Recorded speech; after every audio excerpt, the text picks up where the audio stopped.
Good afternoon. I'm Kathy Fettke, co-CEO of Real Wealth Network, and I'm excited to have my hubby and co-CEO and co-founder Rich Fettke here with me today. Hey, everybody. Good to be here. We're going to talk about co-creating real wealth, and in that, sort of how we built Real Wealth Network and how we're in the process of building real wealth for ourselves and our employees and our members. Yeah, so we're going to just kind of take you through the story way back in 2003. Actually, take you back a little before that. But through this, what we're hoping to do is just share some of the lessons, some of the biggest lessons that when we talked about this journey that we've been on, and we really looked at what are the lessons that we learned that really stood out for growing not only a company that has a really strong culture and creates great value, but also co-creating real wealth together as investors. As you probably heard back in 2003, I was cooking dinner in our beautiful home and chopping vegetables with the kids at the dinner table, drawing pictures. And Rich walked in after work, and not just like any other day, but this day he had tears in his eyes, and he walked over to me and gave me a big hug. And I didn't know what was going on. He looked at me in the eyes and said, "I just got back from the doctor, and he told me I may only have 6 months to live." But before that, the reason why I'm still here today, so many years later, let me just take you back in time a little bit. It was back in 1995.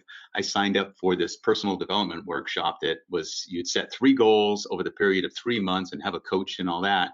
And I went to the initial meeting, and there was about 15 to 18 people in the room, and they teamed us up with buddies. So they said, "You're going to have a buddy for the next 3 months." And they said, "Rich, this is your buddy. Her name is Kathy." So it was a pretty good time, and I definitely knew what one of my 3 goals was going to be for those 3 months, and it actually really worked quite well. So in '96, he put on his best marketing. Rich is a very good marketer, and as you can see here, how could you say no to that? That's my Prince Charming look. So I said yes. We got married in '97. We bought a house. This was our first house. It was a little bigger than we probably could afford at the time. But we did what most people in love do, and we got a dog, as you can see there, cutie, that was Zen, and then our 2 daughters, Karina and Krista. Yeah, a lot happened over those years for sure. And also during those years, I became certified as a business coach and ended up getting a book deal with Simon and Schuster and was speaking all over the country. It was amazing. In 2003, my book came out called Extreme Success and got invited to be on lots of news shows. And I just felt like on top of my game and I felt like I was crushing it. And then that day came in 2003 when I was feeling crushed. Yeah, and it's like we were doing everything we thought was right, saving 10%, investing 10%, having 10% set aside for emergencies. But when you have a medical issue or any kind of challenge like that, you can wipe that savings out pretty quickly. What we didn't understand was how you can have assets that generate income. So we blew through our savings. It was a scary time, but the good news is Rich is alive and well today. Yeah, what it was just what they call a false positive. And because I did have melanoma, and they removed it surgically, so that was no problem. But then the doctor said you should get a CT scan and get checked out. And those scans were showing 4 masses on my liver, which they thought was cancer. But after several tests over several weeks, they finally end up doing a PET scan, which shows active cancer. And they came back, and my doctor said, "You're 100% cancer free." So it was those clusters of blood vessels called hemangiomas that showed up as masses on my liver, and that's where the false positive came through. But it definitely shook us up, and it was enough to inspire Kathy to kick it in. Mhm. So yeah, I was freaked out. I didn't believe the doctor that his book was about extreme success and involved his extreme sports. He was in the first X Games as a bungee jumper, and he's a bungee jumped off the Golden Gate Bridge and jumped out of airplanes and surfed hurricane waves. So I was just like, I'm not going to believe the doctor. He's not going to die from a freckle. But at the same time, I wanted him to, just in case the doctor was right, take those 6 months to be with the kids and do what he wants, and I was going to figure out how to make the money, but I didn't know how. I'd been out of the money making business for a while. I was a Mhm. stay-at-home mom, and I wanted to stay a stay-at-home mom. I had little kids, and I loved being home. didn't want to go to work early and come home late and not see them all day. So I had a radio show. I had been in broadcasting for most of my career before I became a stay-at-home mom, but I had this little radio show that just sort of fed my soul that didn't make any money. So I thought, all right, I'm going to take this thing. It was on, what was it on then? KNEW at the time in San Francisco. And I am going to find out how other people have built wealth and been able to, have free time. So, can you do it? Can you have passive income, still be home with the kids and make money? That became my mission. And I just started interviewing guest after guest, millionaire after millionaire who had done exactly what I wanted to do. And it just gave me hope. And it gave my listeners hope. And soon my little show that had no direction before suddenly was building an audience, because it turns out I wasn't the only one who wanted to learn that. So then in 2004, the show grew, and I was on a pretty major San Francisco station, so I was able to get big names. Robert Kiyosaki was one of the people who came onto the show about then. And by then I was in the mortgage business, and I kind of saw what was going on and the crazy lending that was happening, but I was new to it, so I didn't know what it meant. But the whole show's was geared towards bringing in people who knew more than me, who had far more experience than me, that could help guide me and the audience in the right direction. And he pointed out the obvious, like, of course these loans that people didn't qualify for, they're not going to be able to pay them back. There's going to be a drive up in prices, and there's going to be a massive crash. So he said, I said on live on the show, okay, well, what are you doing? Where are you putting your money? And he said, I sold everything in the bubble markets. I sold everything in California, and I'm buying in Texas because that's where the population growth is. That's where the job growth is. But the home prices are undervalued by 26%. So I thought, hey, if it's good enough for Robert, it's good enough for me, right? Yeah, so it's interesting because I was in that mindset that maybe to some listeners here or attendees have of, well, someday I'll invest in real estate when I have a whole bunch of money, Mm-hmm. and it's like, it was really interesting. But this is 2004, and that little or not little house, that 4,000 square foot house, we had turned into a triplex. Like Kathy mentioned, we rented out the downstairs and we lived upstairs. So that was our experience as landlords. And the cool thing about that property is it started to appreciate in that from 1997 to 2004, it was increasing in equity over $100,000 every year. So it was just mind blowing. So we did a cash out refi, and we're able to take that money and go over to Texas, just like Kiyosaki was suggesting. So in 2004, we went to Texas, bought a bunch of properties. They were all about 140, 150,000. They were renting for about 1,400 to 1,500 a month. So that was our first step into being out of state investors. So, I talked about it on the show. It was called The Edge back then, but the Real Wealth Show today.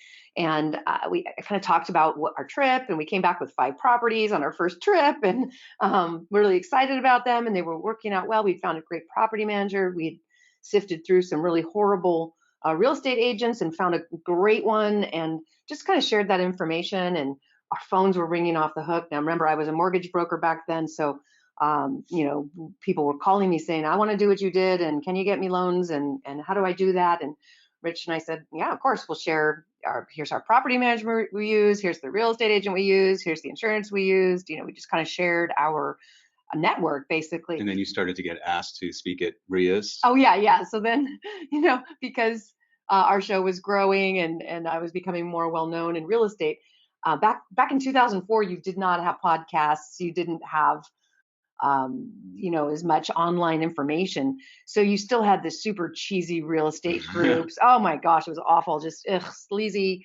And they would ask me to come speak because I was now sort of a local celebrity in real estate at that time. So I'd go and I'd listen to these guys talk, and it was like, this is nothing that I'm learning on my show with experts who've been doing it for 30 years. I think these guys are lying. And not all of them, but a lot of them, but they were the same ones in slick suits, getting people to run to the back of the room for, if you buy today, it's 8,000 instead of 10,000 or whatever. Pointing their finger at your face in their headshots.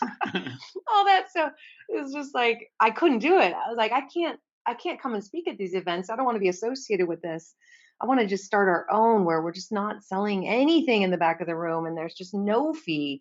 It's just like disrupt this. And in a way that wasn't maybe so technology advanced at the time, but it was like, you know what, we need to disrupt this industry and teach people how to do this, the right stuff, and not charge it, You want it have to be real. I wanted to be real. I wanted the money to go into property and not into boot camps. So Rich and I were sitting in this cafe in Sacramento after rock climbing, and we're like, yeah, we should do our own group. What should we call it? And I wanted to be real, like real investors, and we're building real wealth. And Rich is like, yeah, like they can have, we have this network of people we trust.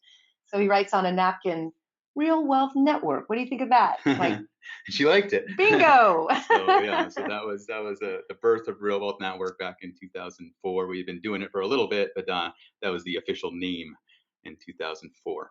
And then coming over from the coaching world, coaches were early adopters, really. Getting into this in '96, coaching was brand new.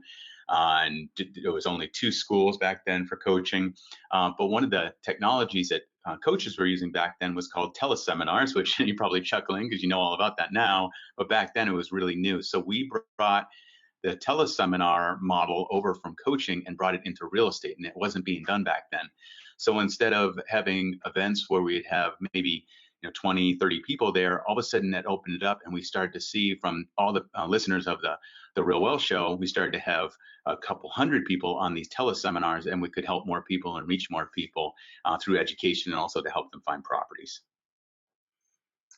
So then I forget what I'm saying about this. Oh, in 2005. I know what I was going to say. So right about 2005 is when iTunes came out, and so Rich. Well, podcasting did. Or podcasting, Mm-hmm. yeah. iTunes had been out. You had an iPod, which I just thought was the biggest waste of money in the world. But you were an Apple fan, and so because of that iPod, which I fought you to not buy, but you did, and then it was that iPod that showed you that there was this new thing called podcast, and so you took my little San Francisco radio show and uploaded it on CD. Yeah, it was a CD. we turned the CD. They did give her a CD after each show, and she'd come home with a CD that you can play in the car or something. But the cool thing is I took that, brought it into my computer, converted it to an MP3 file, and uploaded it to this new thing called iTunes.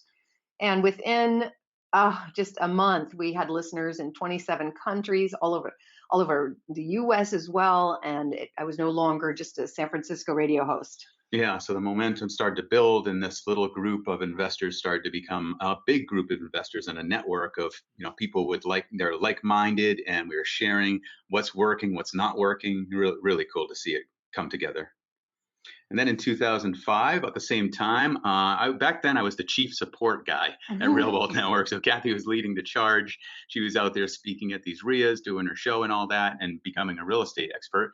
And I would definitely be chief support guy. So I was doing the podcast editing and helping out with the teleseminars, and then also building our first few websites. So look at that rockin' logo and that rockin' website. And even if you look down there, it says blog coming soon. So that was pretty pretty advanced. That was a fancy website. We got a lot of compliments on that. It was pretty cutting edge back then.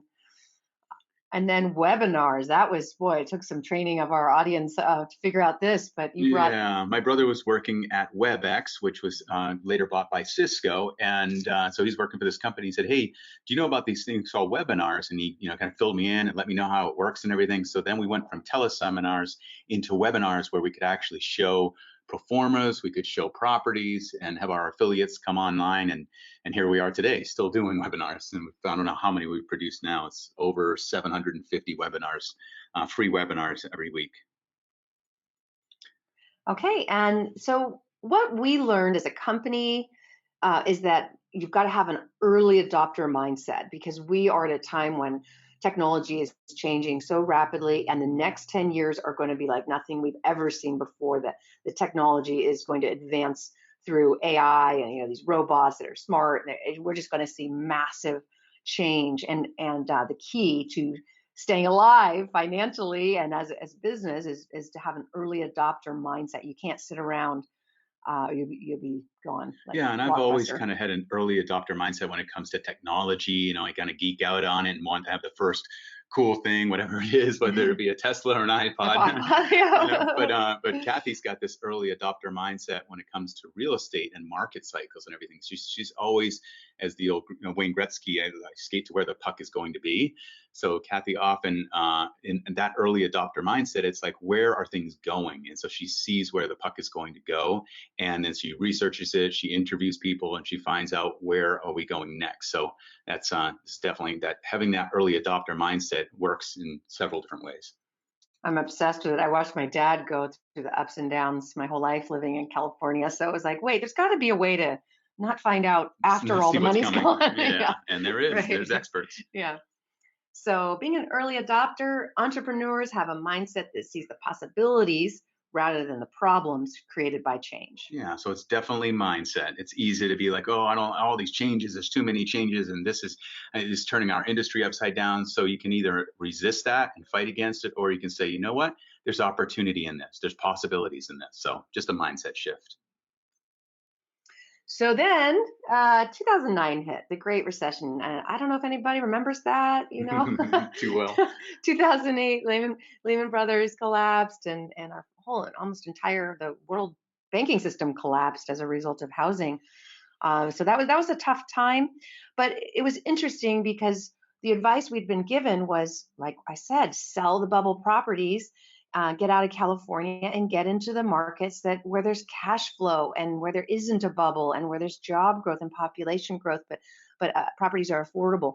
So many of our members completely avoided any pain whatsoever from the Great Recession, right, because they had sold and, in California at the peak and bought basically at the bottom of the market in Dallas in 2005, and just quadrupled, if not quintupled their cash flow, and then rode the equity growth up there. So they got cash flow and equity. Now we did that too, except we kept, I didn't follow my own advice. We kept 2 very high-end properties in California and had 3 in Boise, Idaho. Broke that rule too, because one of our rules is to be in areas that has lots of job diversification, like Dallas, and Boise had 3 employers, and by 2009 there was 1 left. So we ended up having a tough time, a really, really tough time in 2009. Here I was kind of known as the kind of queen of single family rentals, and we literally had to hand some of those properties back to the bank. The Texas ones performed excellent, but the ones where we didn't follow the fundamentals and where I didn't take my own advice, we had to hand the keys back, and that was really awful. So in 2010, we ended up moving to Malibu, and I think a lot of people think that we moved to Malibu because we were just loaded, but the reality of it was I was licking my wounds. My husband, Rich, and I had built our dream home in Lafayette, and we couldn't keep it. We were like $10,000 negative cash flow from those couple of horrible properties, and we had to let it go. And so when we went to Malibu, short sales. Yeah, it was a tough time. And we went to Malibu with our Prius, with surfboards on top and the bikes on the back, and whatever could fit in it. And we sold the rest, and we came to Malibu kind of pretty much starting over. Because it was just as affordable. Well, the thing is, a lot of the high-end markets, this is what people really need to hear today, that you've got to know this, that the higher end markets really get hit sometimes the hardest, because who can afford it? Yeah, they always, who can afford it? And that's what we're seeing today. The high end's starting to get hit. Well, we found out we could live in Malibu for cheap because people had lost their homes there, and we could live waterfront for cheaper than it cost us to live back home in San Francisco. So that's why we moved. So it was right about then where I was trying to reinvent myself and pick myself back up off the ground, and I was able to help so many investors take advantage of the situation, and help these neighborhoods that were, ruined by foreclosures. So we were taking tours of 50 to 100 people out to different markets to pick up foreclosures, and we were setting up teams in those markets to renovate those foreclosures, because we weren't, didn't know how to do it from California. So we had been doing new builds. Most of our investors were buying new builds. Yeah, before the crash. Yeah, before the crash, and then everything. So again, that's that early adopter mindset. Kathy was looking at that, saying, "Wait a minute! Now all of a sudden there's these properties available, these bank-owned properties that we can connect with these teams around the country that fix them up and put tenants in place and everything." And that was kind of the birth of the whole turnkey model. There wasn't really a turnkey model back then. It's It just, didn't exist. I was running around just trying to find experts that would, do make it turnkey for us, and that it was a tough time, and it didn't always work. But we, investors went in, took risk, and some, boy, are really glad they did. Right around then, one of our members said, "You got to meet this guy. You're picking up foreclosures." Well, he found a foreclosed subdivision in Portland. Portland got hit hard, just like most cities. And it was like these waterfront townhomes they looked complete. The interiors weren't done, but the exterior was. They were on the water in the Pearl District, the hottest part of town. But the bank the construction loan, well, the bank failed, the construction loan disappeared. The builder couldn't finish it, even though there was nothing wrong with the project. He just didn't have the money. So the FDIC took over the bank, took over the project. And this man was a developer who'd been a developer for over 30 years. And every time there's a downturn, the asset managers at the banks would call him to pick up these properties that no one else knew what to do with. I mean, a lot of us knew how to pick up a single family home, but how do you pick up a whole subdivision? So they'd call Fred. So I met with Fred. His track record looked amazing. And he said, look, if we can raise $3 million, we can acquire these 27 waterfront townhomes, finish them off, and sell them. And we did it. And that was our first syndication. And investors made about over 20% IRR in the middle of the Great Recession. yeah, I put my self-directed IRA into that one. Yeah, It was yeah, like you did. 22% return. Which was all we had left at that time. It was really great. Yeah, basically. Okay. So one of the big lessons we learned from this one is also about back then and even today, looking at who we work with, who our partners are. So it's just about getting really clear and selective on the qualities of your partners. So we don't just know it's not only the project. When someone brings a project to us and says, "Hey, do you want to raise funds for this?" and it looks like a great project, and we also look at the qualities of the person, the partner. So it's like we want to do good deals with good people, and we don't want to not the other way around. So that's the big one. And I've done plenty of good deals with bad people, and it gets driven into the ground no matter how good the deal is. Yeah, and that's why this lesson is It's a loud big and lesson. clear for us. Yep. So it was right about then that we were, I don't, these investors trusted me, and especially this large group from Australia, where they had their dollar was stronger, double the strength that it had been. Right. U.S. property was down by 75% in some areas. So we had thousands of Australians coming to our office saying we want to buy these properties, and they were willing to come in and pay cash in these neighborhoods where it was 100% foreclosure. I mean, they really took big risks. And Rich said, you know what? Come outside for a minute. I'm going to shoot a video of you. We're going to talk about what we're doing. We're improving these neighborhoods. We're going in and doing things that people are afraid to do. And, we're helping, these neighborhoods recover, but we're also helping investors build wealth. So he took me outside, shot a video, uploaded it on our website. He had, again, early adopter, said, videos are good. Let's do it. And it was, you edit it yourself, and not professionally done, no lighting. I did my own makeup, the whole deal. Anyway, someone at Goldman Sachs saw the video, looked into it, and ended up choosing me to be among their top 100 most intriguing entrepreneurs. And I mean, one of the most exciting things, I spent 3 days with the other 100 or 99. Some of those people were the founders of Uber, the founders of Kind Bars, Box, Dropbox. I mean, who else was there? It was incredible. Yeah, Bill Clinton spoke, Yeah, and yeah, it was yeah. really cool. But you're not giving yourself enough credit because it was more than just a video. they, they did a background check on who she's helped. They looked at our investors and the network that we built. So it was really about who you are and what you've done. Thank you. So it was 2013, and in 2013 we had 8 employees. We had grown significantly from the 2 of us. So we had hired one employee probably in 2004, 2005, 2005. But 2013 we were up to 8 employees. So we're starting to learn how to build a culture, how to create communication between employees and everything. Once you start getting over 5 employees, it starts to get a little bit more challenging. And we kind of hit the ceiling. We were kind of stuck. We were at the same profitability and the same income for a couple of years in a row. And then we were at a conference for our CRM, our customer relationship management software called Infusionsoft. And the CEO of this 500-person company got up and said, often there's these levels of business. When you get to here, you have about 8 to 10 employees and you're making this much revenue. And then when you get to 20 employees, you're making about this revenue and you run into these challenges. And so my ears just perked up and I'm like, oh, he's describing us exactly where we were with 8 employees and where we were with revenue and how we had hit the ceiling a little bit. And so we signed up for this course called the Elite Forum. And it was several days working with Clayton Mask and his partners and the executives over at Infusionsoft. And it was all about getting very clear on the company's purpose and mission and vision and values and organizational chart. So really looking at where do you want to be, where do you want to be, and what's your purpose? What are you about? Who do you want to help, and how do you want to help them? So that was a big had a big impact on Kathy and me, and that really got us to get clear on the purpose, mission, values, and vision.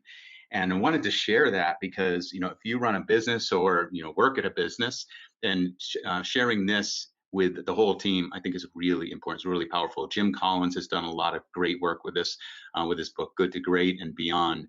But I just want to jump in and say, if you are a human being, you want to do this. If you are in a relationship or you have children, not just business. Yeah, family purpose. Yeah, absolutely. I mean, even our wedding, we're like, we don't want to have the kind of wedding that everyone's stressed out.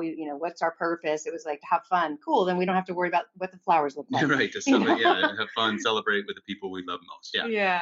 So anyway, we got very clear and we just stepped back and looked at what is our purpose. And it was really simple. It was, it sounds simple, but we help people create real wealth.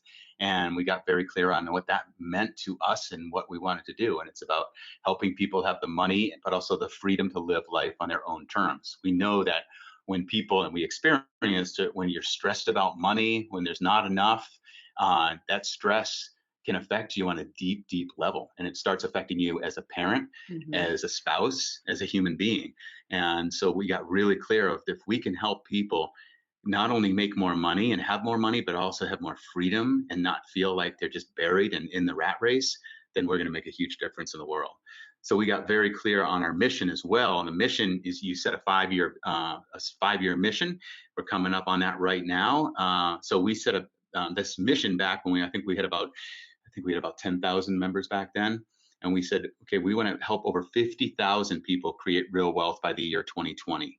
And here we are. It's the end of 2019, and we're at over 48,000 members at Real Wealth Network. So we're pretty accurate with that. Now I'm wondering if we should have set it higher. Yeah, I'm telling you what, when you write it down and you have a group focusing on it, it's going to happen. And if you cut out pictures and put it on your dream board, it happens even faster. So right. Get clear on what you want. That mindset, exactly. Yeah.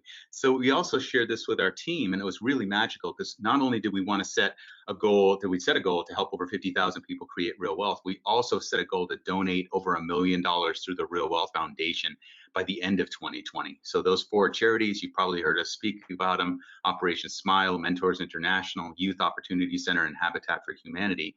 And we are on track for that goal as well. So just amazing how it solidifies a team of people to work toward a mission that's bigger than them. Really powerful. That's our whole purpose and value statement that we have up in our offices. We're a remote company, so we each individually have it up there. And those are our guiding principles and our basic values: accountability, transparency, optimism, mastery, integrity, and connection. And they just kind of worked out to spell the word atomic, which is kind of cool. It's that single irreducible unit of something, of a component in a larger system. And it's all about, using this energy released in nuclear fusion. It's just like when the small parts come together, it's like boom. And I do want to say we ask this of our members too. This is the company values, and that includes our members. I've heard stories of some of our members trying to go to our affiliates and say, hey, we don't want to have to pay.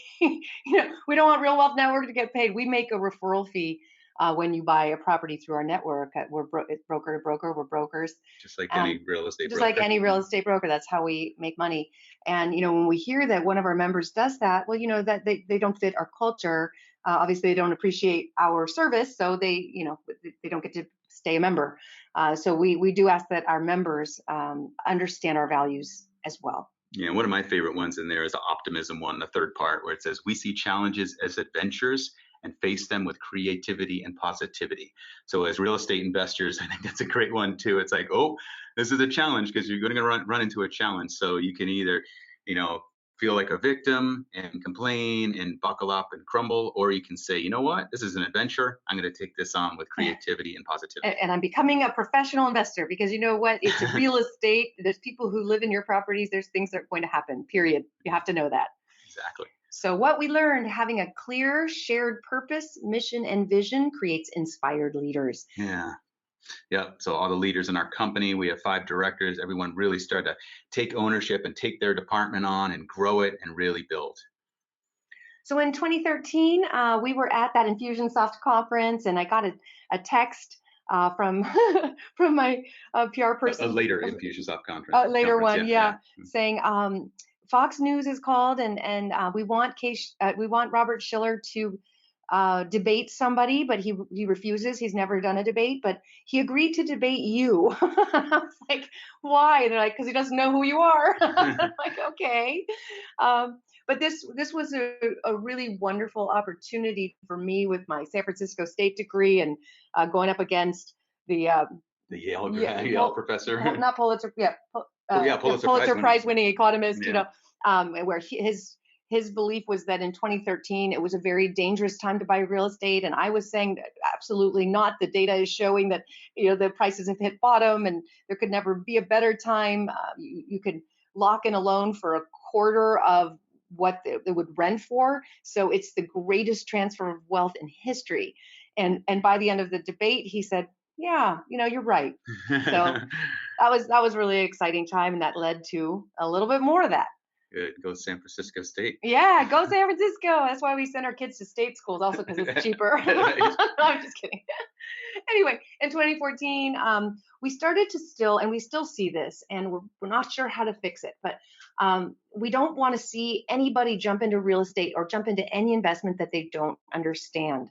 And so we were, giving lots of information and referring people to affiliates, but at the end of the day, we're not brokers in those areas. So all we can do is educate our members and have them go through the checklist and protect themselves by getting inspections and appraisals and getting the right insurance and so forth. But some people would come to us upset about something just to find out that they never did those things. They didn't do what it takes to protect themselves.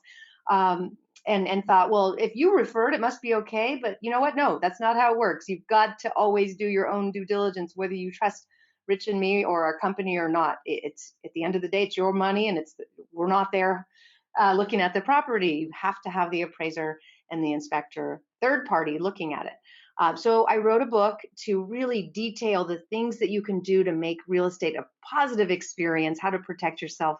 And that became a #1 bestseller on Amazon. I think it was second to Tony Robbins' Money book. Mm-hmm. Yeah, it's really quite amazing. It was #1 in several different departments there. It was great.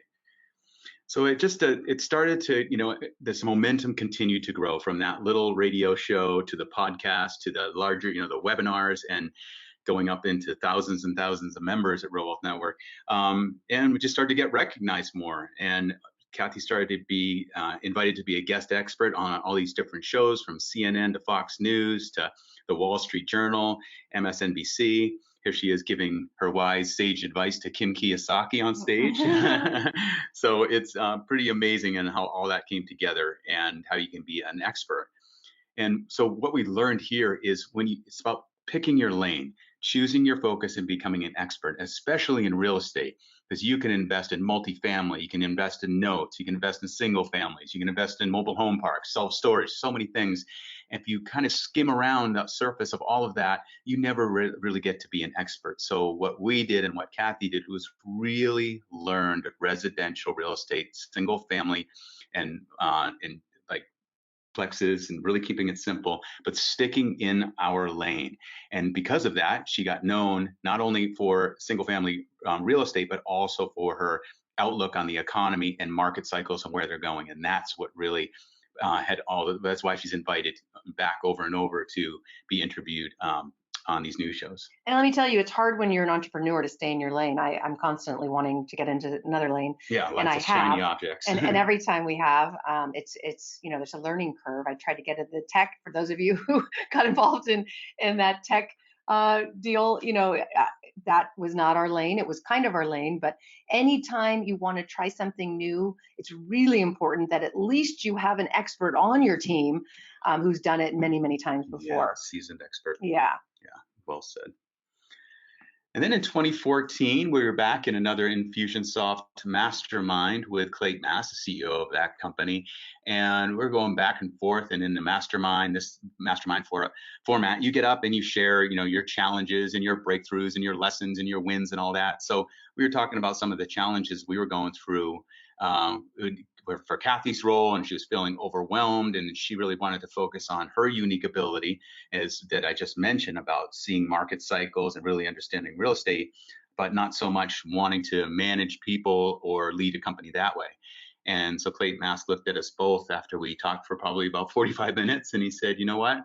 I'm usually not a big fan of the co-CEO model, but with you guys, I think it's the perfect setup." So we became co-CEOs back in 2014, and it's been pretty good ever since. It's been a process, and I got to tell you, if you work with your spouse, a couple of tips for you there. Just make sure that you take days off where you don't talk about business, so that you're not just business partners. It's really important to invest in your marriage first and foremost, and the romance. And Yeah. so Rich continues to have surprise, awesome weekends, And she does the awesome. same for me. So yeah, so it was a really great lesson. And so, we have been co-creating together since 1995, which has been really cool. It's amazing to be able to work with my life partner and the love of my life and co-create not only as parents, also with our little dog Luna there, Who's at our but feet right but now? also in business. It's cool. So at Real Wealth Network, we feel like it's like a family. So we continue in 2014. One of the lessons we learned then was about bringing everyone together. We became a remote company, so we really started to see the value of bringing everyone together every quarter and really looking at what's working, how can we better serve our members, what's not working, how can we grow. And so we do quarterly retreats and annual retreats. We got another one coming up this October where we take our whole. There's going to be 26 people there, Mhm. and we're going to envision what is the next mission, what's next, because now we're coming up on that 2020 vision and mission, and we're gonna make it happen. So now we're looking at what about 2030. So we're going to get our whole team together. And if you've been to my focused investor event that I've done for the last 14 years, I love to take people into the future and take you into the future to meet your future self and see where you're going in the long term. So we're going to be doing that same exact exercise with our whole team and envisioning where Real Wealth Network is going to be in 2030, the impact we want to have, and how we want to serve our members. And if you have any suggestions, you can send them to info@Real Wealth Network. So what we learned is when everything is important, nothing is important. It's just as a team. Well, what we would have happen is people would, mostly me, would have ideas, and it would, the team would be like, "Wait, you had an idea yesterday, and we're still working on that. Why do we have a new idea? We can't." They couldn't keep up with all my ideas, which is pretty typical again for the visionary sort of entrepreneurial person. So with those structured structured weekends, we are retreats, Mm, it became very clear, okay, there's a dream list of things we want to do, but what can we do in the next 3 months? What's the most important thing to get done in the next 3 months, and just focus on those? yeah, the rule of three. Yeah. So it worked. It worked really well. These inspired leaders, everyone coming together, having a purpose, mission, vision. We got the word in 2016 that we were among America's fastest growing private companies. We made the Inc. 5000 list, which had been a dream of mine ever since I started my health club back when I was 23 years old back in Boston. So getting the news that we had made the list was really cool. We were celebrating. So what we learned is when the culture is strong, you can trust everyone to do the right thing. We had this office, office and 7-person office. 7-person Mhm. office in Walnut Creek. And, one by one, we moved to Malibu, then, Ben moved to Florida, and Nick is in Utah, and then 90s traveling the now he's world. traveling the world. And so it's like, we just were like, what do we have this office for? So we closed it, and we used the savings on those awesome retreats. And we do most of our meetings on Zoom, where we can all see each other still. And I think people get more work done because they're not over at the water cooler. But again, when the culture is strong and when leaders are allowed to lead, then we can really trust them. Yeah, yeah, that's what in a strategic culture they call it creating a self-managing company. It's truly what we have, a self-managing company, and I would even go as far as saying we have a self-multiplying company. So sometimes without any of my involvement or Kathy's involvement, our team puts together something and creates something new that's like just mind-blowing. Hmm. So in 2016, it was getting really difficult most of my time, which was it was great that I had the so much help from all our employees. But then it seemed like all my time was going to preparing for these news interviews I was going to be on, and I thought, oh my gosh, I'm doing all this research and preparation for these 3-minute interviews I get on Fox News. They're so quick. I thought, why don't I just use this and repurpose some of this research and also help myself prepare for these interviews by starting the Real Estate News for Investors show, and that made the top 10 in real estate podcasts, like I think right away. So that was really exciting. And if you haven't listened, it's just a great way to stay on top of the changes. I'm obsessed with predicting what's coming, and so if you want to kind of if you're obsessed with it too, it's really it's very helpful. And there's a whole team behind Real Estate News, Yes. research team, writers, everything, finding out what's most important to share with you guys, and including Kathy. And then she delivers that probably 5 days a week for about 6, 7 minutes, 8 minutes. Except when I don't. Except when she doesn't. Exactly. So then in 2017, what we were noticing was our different affiliates around the country in the different markets with these investment properties. We were noticing and hearing, getting feedback from members at Real Wealth Network that they would go and visit one affiliate and look at their properties, and then they would go and visit another one and say, their properties are different as far as the quality of the rehab and what they offer for property management.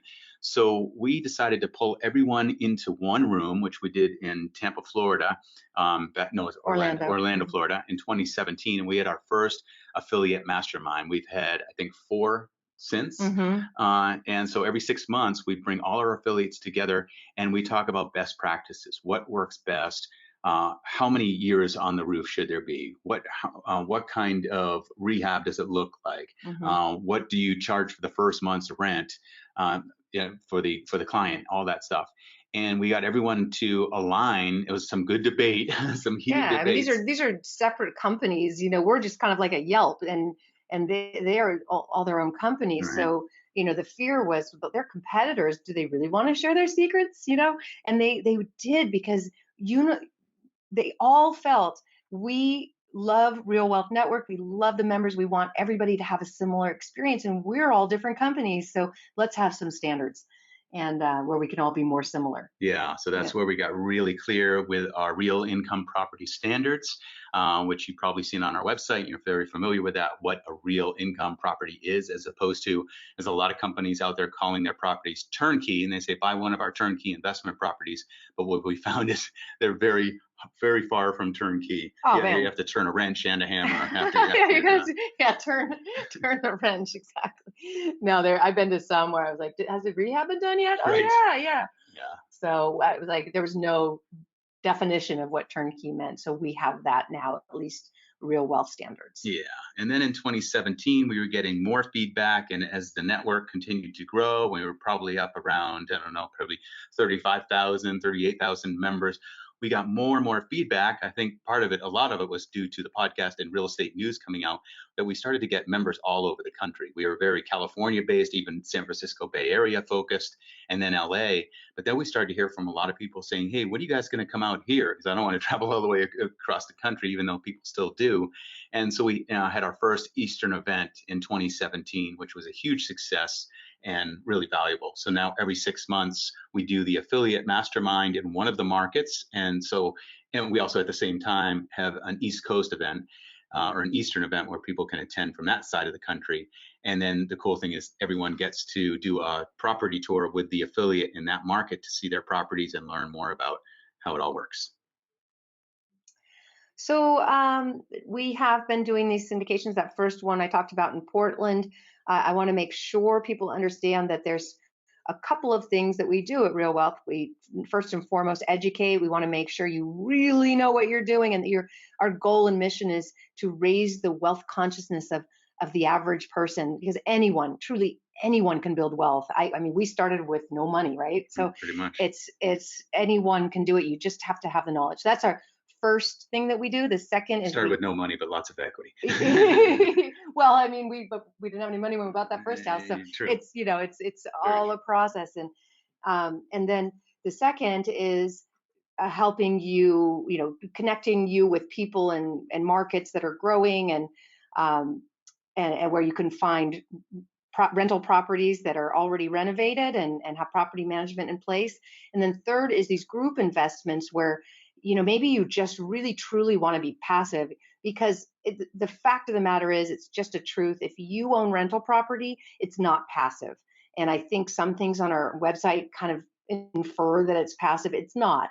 And it requires making sure your insurance is up to date, your loans are paid, stuff is going to happen. Managing your manager. Tenants, just, what, some are great and some aren't. Even if you do all the due diligence in the world on them, people lose their jobs or they get sick, and things happen. There's divorce, disease, the D's, right, drugs, things that happen. So there's a lot of our members who are at a stage in life where they've got the money and they don't want to do the work. So these group investments are basically you invest in a syndication, like a $50,000 minimum.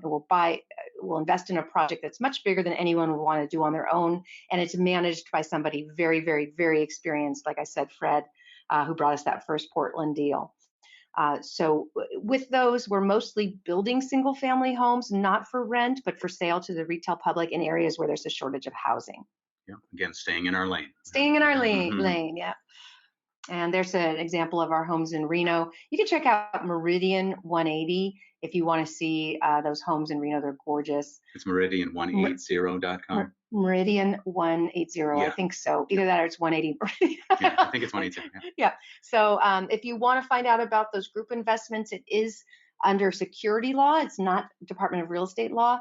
It's a security law, which means that we can't go public with it at all. It's private placement. So if you want to find out about those things, you have to fill out our investor questionnaire. That's why people wonder why it's not posted on the website, because we legally can't. You have to be accredited or filled out the sophisticated investor form. Great. Yeah, and the interesting thing about this was just even going back to 2010 with that Portland syndication, and then beyond that, often when we reach out and people and say, hey, we have this new project, and they have gone through that whole investor process and they're accredited or sophisticated investor. This was the lesson. It's don't just build a list. A lot of companies will say just, growing your list is where the value is and all that. We don't believe that 100%. We don't think it's just building a list of people and names. It's about building a tribe. And like Kathy mentioned earlier, we ask all of our members to also trust and follow those same core values about integrity and transparency and optimism. And so we have built a tribe at Real Wealth Network. We're all in this together. We're a network, and that's what we wanted from day one, is to have a tribe of people who think the same, who want to create wealth, and who want to do it with integrity and optimism. And that has worked really well, because in 2018, 3 years later, we got the news that for the third year in a row, we made the list of America's fastest growing companies, the Inc. 5000. So super stoked about that as well. I love seeing how excited you are about that. It's really awesome. It's his dream. It's like a Super Bowl. Yeah. So by 2019, we've had 22 employees, 18 contractors, and 20 affiliates. So we just continue to grow, but we don't want to grow too fast, or we feel like we're at a really good place right now. So what we learned, the real competitive advantage in any business, and real estate is a business, is one word only, which is people. So treat your people well. Don't be a jerk to your property manager. You're probably not going to get great service, right? Yeah. And look for the right people too. Yeah, look for the right people. It's all about the people. Awesome. So we just love this. One of our core values is connection. Operating, not only connecting with our members, but connecting with our staff and our team, connecting our affiliates together in those affiliate masterminds. And like we said, doing our annual retreat with our company. This is up in Utah at the Olympic Training Village, where we did a high ropes course with all of our team, and just bringing everyone together and pulling just something that we value a lot. This is a karaoke bus with Maggie singing away. Ah, So just all the connections from husband and wife and co-CEOs to working with our team to working with you, our members, and connecting you with our affiliates into different markets and connecting you with developers. It's a high value of ours. So thank you for letting us do that.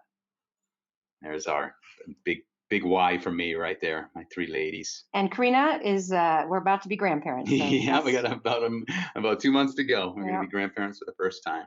So this is what we believe, and this is the poster we put up at our annual retreats and quarterlies. The only thing more powerful than a big idea is the team that can see it through. So looking forward, we're continuing to develop, to grow, to look at how we can be better, how we can better serve you guys. We always want your input and feedback on how we can be better, what's working. We love to hear that, and we also like to hear. We take it, we take it calmly. What's not working, but we want to get that honest feedback from you. So now we're rolling out some really cool things on the website that you're going to be seeing in a couple weeks.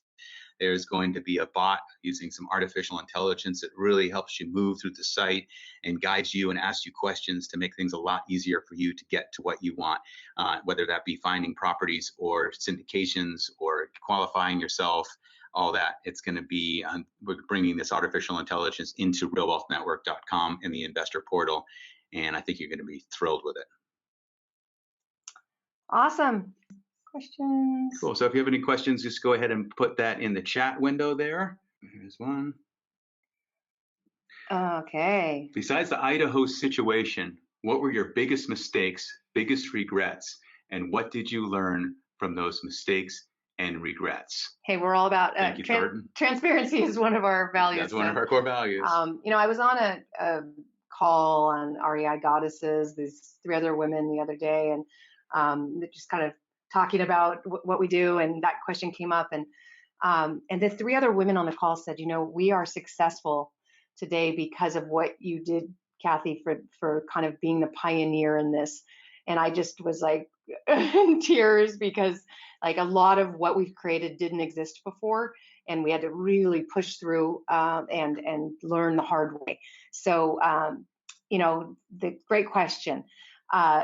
Definitely Idaho. I mean, the biggest thing we learned in the beginning was that I was bullish and I was not fair to my husband, and I would push him into things he wasn't ready for. And in fact, he's a detail guy and a data guy. And if I had just slowed down and listened to him, we wouldn't have made those mistakes, quite honestly. But I was just like, man, come on. We want to invest in real estate, and this is a great market.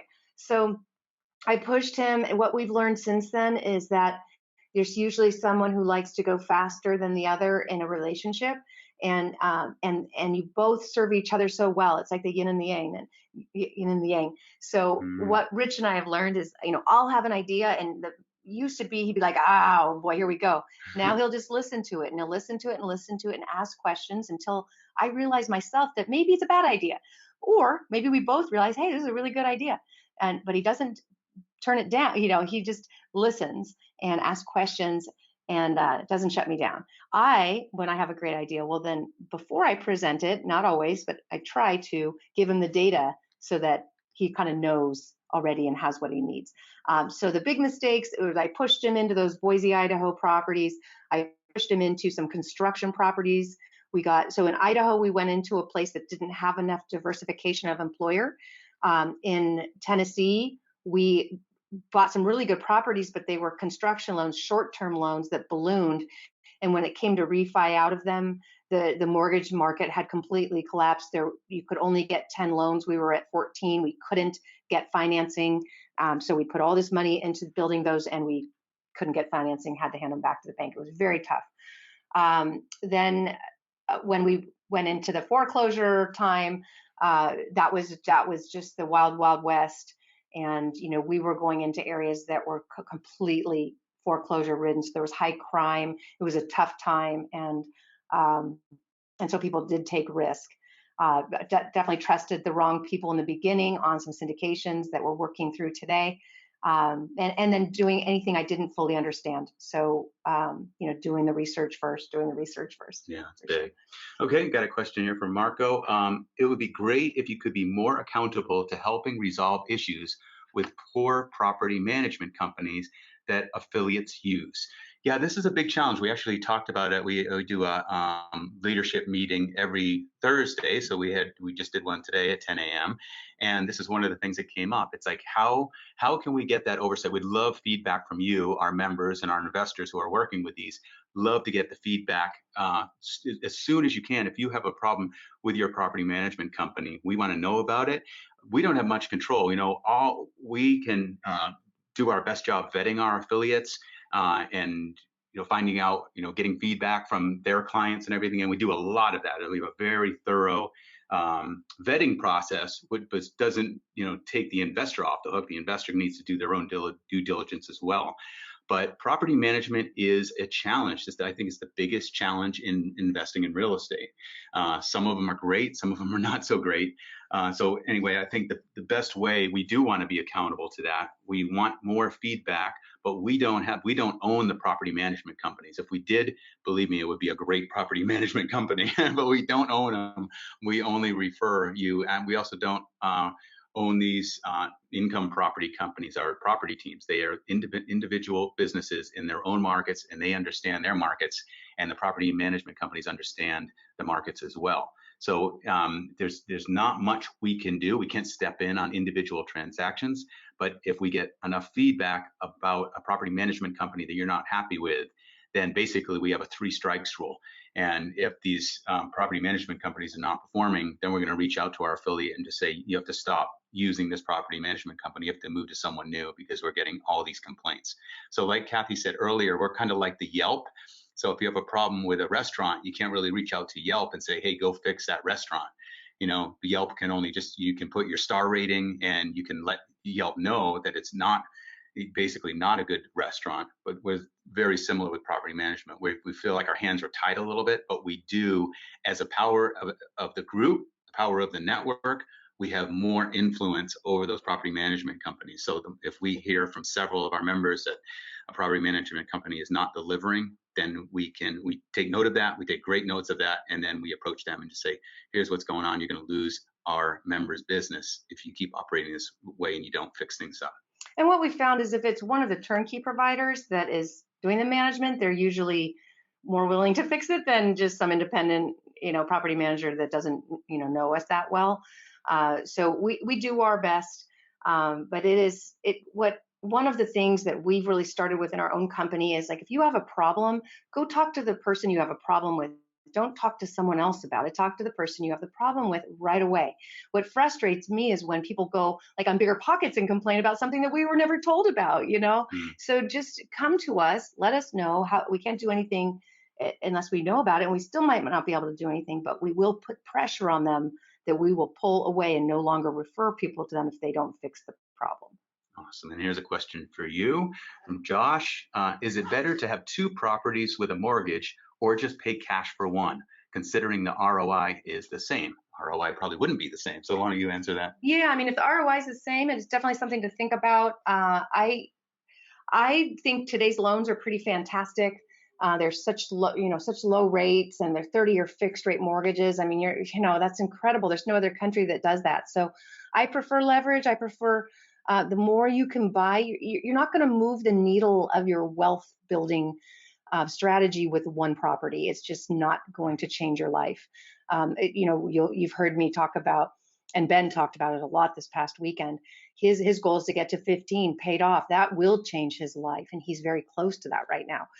We might lose Ben soon because he's going to be able to live off all his cash flow. Mm-hmm. But, I mean, the idea when you're young is build a portfolio. That's how you're going to be able to have a lot of cash flow in the end when you need it.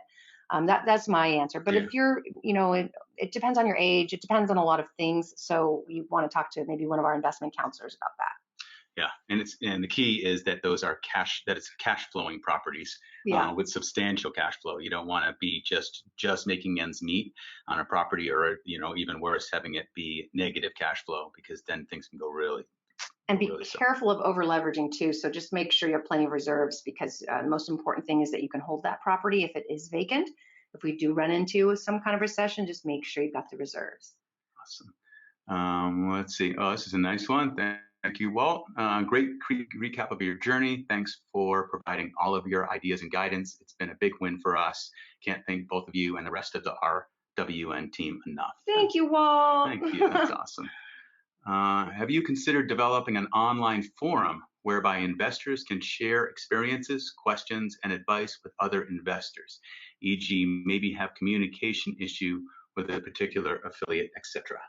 We have considered it. What we found is that people started Soliciting. Yeah. Trying to sell people stuff. And at one of our events, somebody came in and started soliciting investors, got them into some deal, and that deal went bad. And so we have not done that. Something we are still considering now. Yeah, we're trying to work out the key. We've tried things in the past, and just like Kathy said, you get that one troll, right? It's like they say, I've heard that 10% of the internet is trolls and haters, and the other 90% are all good people, but the trolls and haters take over things. So we're trying to figure out how to do that and have it not have trolls or people trying to pitch you and sell you things that can actually burn our members and have it not work out for them. Thank you for sharing the information today. Do you entertain multifamily syndications as an investment vehicle? Heck yeah, we just haven't been able to find something. We needed that expert on our team, and I'm a single family expert. I'm not a multifamily expert, so we didn't want to dive into something new that we didn't understand without having that expert on our team, and we just didn't have that. Plus, cap rates are really low. A lot of it doesn't make sense. We're looking at them all the time, and we're building out that division. So honestly, I think we're going to have a really great opportunity to buy multifamily when some of these new syndicators potentially fail. And I don't want them to fail, but I see a lot of people who are on the path to that. So I think that we will probably have an opportunity to buy multifamily if there's a recession in the next 2 years. Awesome. Okay, I know we need to wrap up. I'm going to answer this last one from Miranda. How do you structure your typical days when you're both at home or in town and wanting to spend time with your kids and family, especially when your kids were in school? Do you calendar or block time each day? I'm obsessed with time blocking, so I'll put blocks on my calendar, ongoing, daily rituals, and also block out like what I'm going to do. And then I'm also a very early riser, so I usually get up early, 4:35 in the morning. I know Kathy does too, and we focus on our most important projects early. And then so that way when the kids are up or when now we're empty nesters, but when the kids would get up, would be able to be more available for them in their non-sleeping hours. Yeah. I mean, we've had businesses when I was pregnant, when they were infants. I mean, I always was working at home, and it is all about that intention and vision, really getting clear about how you want your life and then what works best for you. Everybody who knows me knows that I'm a much nicer person if I've exercised. So, that's the first thing I put. I block my calendar off till 11 in the morning, and I make sure that in that morning time, I've had a really good workout. I'm just a better person afterwards. And then if I know my priority is, at least when the kids were young, that I got to get my work done by 3 o'clock, because I want to pick them up and I want to do homework with them. That's what I did. And I just blocked it off, and there would be no calls after 3. And then if I was traveling, Rich and I would arrange it that one of us would be with the kids. And another really interesting thing is we lived in that really big white house, and we rented the bottom units out to friends who had children. And so we were kind of doing the shared living thing before that was a thing. And it was amazing, because if we needed to go away, our friend downstairs who had kids, it was kind of like we were just this one big happy family, but with different units. Nobody was sharing a kitchen or bathroom. It's like a triplex. But, that whole tribe lifestyle, and this is something I think I want to do in the future, is help people create that shared living lifestyle. Because for us, it was amazing. Daisy would go out. He was a musician. He'd work at night, and we'd watch his kid, and on weekends he'd watch ours, and it's great. That's good. So we have a few more questions. We're over our hour time. So if you guys want to, if you can stay on, we'll answer a few more questions. If not, thank you for joining us today, and hope to see you again soon. And we're going to just continue on here. So if you want to bail, go ahead. We'll just answer these last couple more questions. And this will be recorded and posted if you need to come. Yeah. Would you say it's better to rent your home and focus on building cash flow, or to own your home while still building cash flow? The answer always is, it depends. It depends. Your situation is so unique. If you live in California in a high-priced area, it might make a lot more sense for you to rent where you want to live and be near your job and start building a rental portfolio elsewhere where the cash flow exists and where you can get enormous amount of write-offs. You don't get a lot of write-offs with your primary residence. But if you live in an area where you can, and that maybe in a high-priced market, where you can get an FHA loan or a 3% down loan and get a fourplex or get a big house and rent out rooms like we did, then it actually could work. I mean, in that big wide house, we lived in an amazing area with good schools, and it was way bigger than we could afford, but we rented out those 2 units and it was almost free living there. So, again, it just depends on your circumstance. Yeah, and we were renting in Malibu the first few years and still buying single family properties around the country as we rented. So Yeah. yeah. So either way. Thanks. I will make sure to share my feedback. Thank you. Thank you. Do you have any suggestions for someone who owns property with equity but no job? Are there any financing options that I could research? There's asset-based financing where they just take the value of the property. It's commercial financing, but they do it on single family now. If you talk to your investment counselor, they can refer you to some really good lenders who have that is available. Yeah, your investment counselor at Real Wealth Network. Yeah. I'm going to be doing a 1031 exchange and may need 10 to 15 properties. I'm still kind of on the fence about whether to include a mix of multifamily. Yeah, the idea of owning 10 to 15 single family homes sounds like just a nightmare, doesn't it? So I understand. I mean, a lot of times when I see people that have a big exchange coming, I often say, hey, why don't you just buy one property before the exchange, just so you know what to expect and experience it and get familiar with what that takes and how much time it takes, and if that's for you.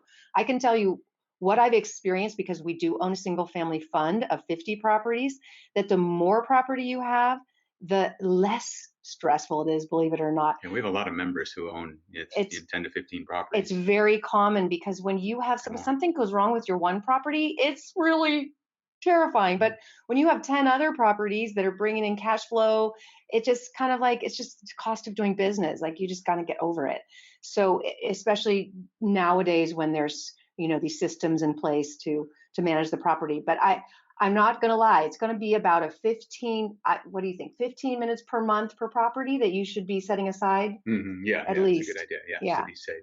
And so what about his question about a mix of bringing in multifamily units? I mean, if you mean multifamily by like 1 to 4 units, absolutely. I still consider that sort of in the single family realm. I mean, Right. Single family is going to attract a different kind of tenant than a multifamily. You just have to ask yourself, do I want to live in a fourplex or an apartment, or do I want to live in a house? So it's a different kind of person, and you just need to know that going in. The multifamily tenants tend to leave more often because they maybe aren't wanting to have close neighbors, and that can be high turnover costs. And so you often have to pay for utilities and other, outside, costs of the building. Whereas with a single family, usually the tenant covers those things. So just a matter of looking at the numbers. In our network, we don't have a lot of multifamily, although there's a couple of markets that have it occasionally. I know in Florida, they have 1 to 4 units. In Chicago, he will find small buildings. In Cleveland, I think, as well.